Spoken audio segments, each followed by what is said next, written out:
Hello bachcho, let's discuss this question. Which of the following sets does not contain defining characteristic of living organisms? A. Growth and reproduction. B. Metabolism and cellular level of organization. C. Response to stimuli and consciousness. या D. All of these. इस question को solve करने का जो की concept है वो है आपकी लिविंग ऑर्गेनिजम्स के कैरेक्टरिस्टिक्स को जानना. लिविंग ऑर्गेनिज्म के जो कैरेक्टरिस्टिक्स हैं उनको जानना. यदि हम लिविंग ऑर्गेनिज्म की कैरेक्टरिस्टिक्स की बात करें तो पहली जो चीज़ है वो है ग्रोथ, दूसरी होती है रिप्रोडक्शन,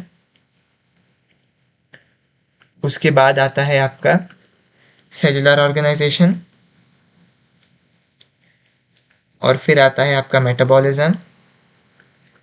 तीसरा है सेलुलर ऑर्गेनाइजेशन, उसके बाद आता है मेटाबॉलिज्म और मेटाबॉलिज्म के बाद एकदम लास्ट में आता है आपका response to स्टिम्युलाई.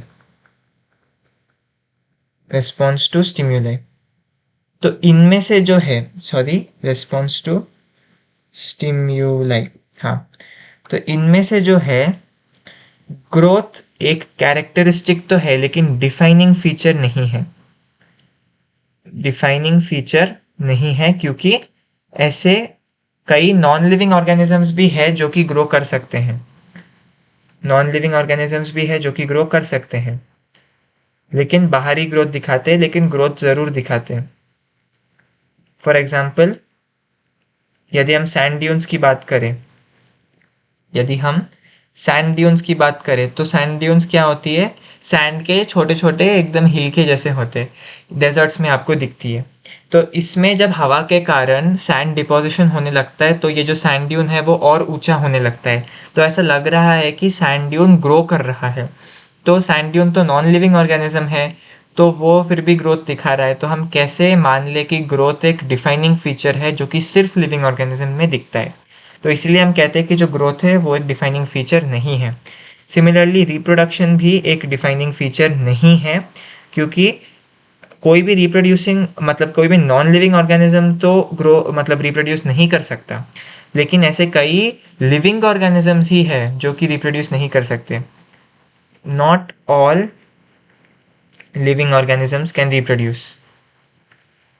Not all living organism can reproduce.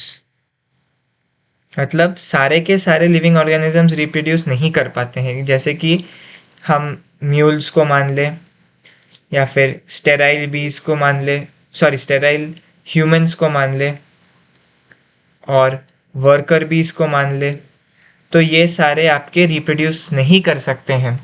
लेकिन वहीं पर यदि हम सेलुलर ऑर्गेनाइजेशन की बात करें, मेटाबॉलिज्म की बात करें या रेस्पॉन्स टू स्टिमुलाई की बात करें, ये तीनों डिफाइनिंग फीचर्स हो जाते हैं लिविंग ऑर्गेनिजम्स के, क्योंकि सारे लिविंग ऑर्गेनिजम्स ये दिखाते हैं और कोई भी नॉन लिविंग ऑर्गेनिज्म इसको नहीं दिखा पाता. सारे लिविंग ऑर्गेनिजम्स इसको दिखाते हैं और ऐसा कोई भी नॉन लिविंग ऑर्गेनिज्म नहीं है जो कि ये तीनों फीचर दिखा सके.